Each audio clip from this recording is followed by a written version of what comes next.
نحمدہ و نصلی علی رسولہ الکریم۔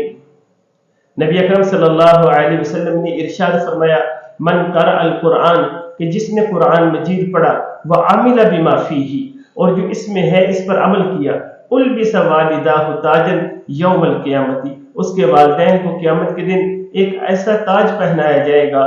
ذوقہ احسن من ضوء الشمس، کہ جس کی روشنی سورج کی روشنی سے بھی زیادہ ہوگی۔ فی بیوت الدنیا فلو کانت فیکم،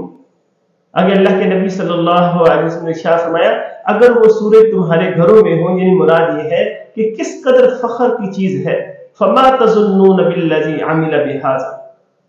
بس کیا گمان ہے تمہارا اس شخص کے متعلق جو خود عمل کرنے والا ہے، کہ عملی زندگی گزارتا ہے۔ تو یہ روایت ابو داؤد اور مسند احمد میں موجود ہے۔ ایک اور حدیث میں جناب نبی اکرم صلی اللہ علیہ وسلم نے یہ بات ارشاد فرمائی کہ جو قرآن شریف پڑھے اور اس پر عمل کرے،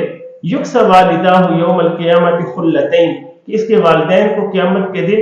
دو ایسے جوڑے پہنائے جائیں گے، لا تقوم لہم الدنیا وما فیہا، کہ تمام دنیا اور اس کی تمام چیزیں اس کا مقابلہ نہیں کر سکتی۔ فیقولان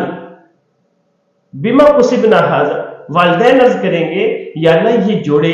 کس صلہ میں ہیں؟ فیقال باخذ ولدکم القرآن، تو انہیں جواب دیا جائے گا کہ تمہارے بچے کے قرآن شریف پڑھنے کے، یعنی حفظ کرنے اور اس پر عمل کرنے کے بدلے میں۔ اب مسند احمد میں اور مسند الحاکم میں یہ روایت موجود ہے۔ ایک اور حدیث میں جناب نبی اکرم صلی اللہ علیہ وسلم نے ارشاد فرمایا، یحشر والداہ صاحب القرآن یوم القیامت، والدین جو کہ اولاد کو حفظ کرائیں ان کو قیامت کے دن اس طرح اٹھایا جائے گا، وجہہما کالقمر لیلۃ البدر، کہ ان کا چہرہ یعنی والدین کا چہرہ 14ویں رات کے چاند کی طرح چمکتا ہوگا۔ اب آپ خود ہی بتائیں کہ کتنی بڑی شان اور کتنا بڑا اعزاز ہے کہ حافظ قرآن کے والدین کے لیے، کہ جب قیامت کے دن خوبصورت تاج پہنایا جائے گا جس کی روشنی سورج کی روشنی سے بھی زیادہ ہوگی، اور والدین کا جو چہرہ ہوگا وہ ایسے چمک رہا ہوگا جیسے 14ویں رات کا چاند چمکتا ہے، اور ایسا لباس پہنایا جائے گا، ایسا قیمتی لباس ہوگا کہ ساری دنیا اس کی قیمت ادا نہیں کر سکتی۔ اب آپ خود ہی بتائیں وہ والدین کتنے خوبصورت لگیں گے۔ بس یہاں تک نہیں، بلکہ حافظ قرآن کو یہ کہا جائے گا، اے حافظ قرآن اب قرآن پڑھنا شروع کرو،